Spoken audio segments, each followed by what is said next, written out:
नमस्कार to all. आज मैंने जो क्वेश्चन लिया है वो क्लास 10th का सैम्पल पेपर का क्वेश्चन है find a quadratic polynomial whose zeros are reciprocal of the zeros of the polynomial f x is equal to a x square plus b x plus c where a is not equal to zero and c is not equal to zero.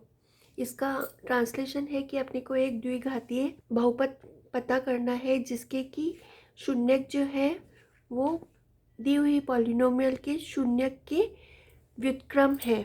अपने को जो बहुपद दे रखा है वो दे रखा है f x is equal to a x square plus b x plus c, जहाँ पे कि ए जो है वो जीरो के बराबर नहीं होना चाहिए और सी जीरो के बराबर नहीं होना चाहिए। अब इसका सॉल्यूशन है कि शून्य अपन ने मान ली let alpha and beta be zeros of the given polynomial. Alpha और बीटा जो है वो दिए गए बहुपद के शून्यक है।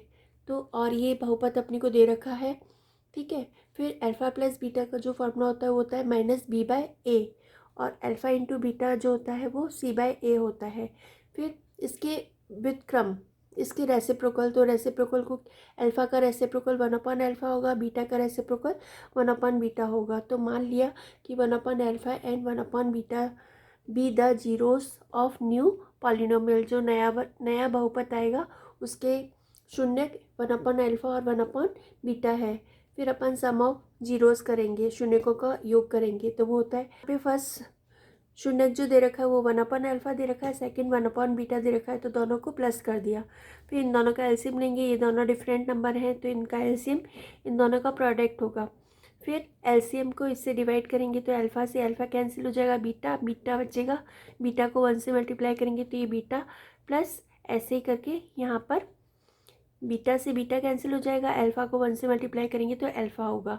फिर यहाँ पे चाहे बीटा प्लस अल्फ़ा लिखो या अल्फ़ा प्लस बीटा लिखो, वैल्यू तो सेम ही आएगी। चाहे 3 प्लस 4 लिखो या 4 प्लस 3 लिखो, वैल्यू तो सेम ही आएगी, 7 ही आएगी। तो अल्फ़ा प्लस बीटा की जो वैल्यू दे रखी है वो माइनस बी अपॉन ए दे रखी है। तो अल्फ़ा प्लस बीटा की जगह अपन ने लिख दिया माइनस बी अपॉन ए अपॉन अल्फ़ा बीटा की जो वैल्यू दे रखी है वो सी अपॉन ए दे रखी है। तो यहाँ पे सेम टर्म डिनोमीटर में है तो ए से ए कैंसिल हो जाएगा, तो अपने पास बचेगा माइनस बी अपॉन सी।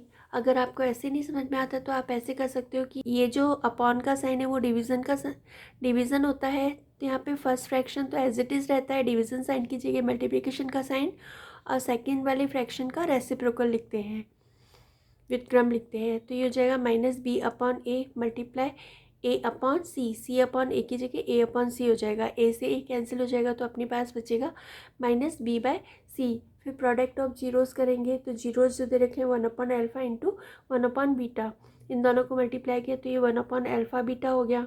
फिर अल्फा बीटा की जो वैल्यू दे रखी है वो सी बाय ए दे रखी है, फिर वही उसका रेसिप्रोकल होगा तो सी बाय ए की जगह हो जाएगा ए बाय सी। फिर न्यू पॉलिनोमियल फाइंड आउट करने का फॉर्मूला वो होता है, न्यू पॉलिनोमियल को अपन ने जी से रिप्रेजेंट करेंगे तो ये g x is equal to x square minus sum of zeros x plus product of zeros.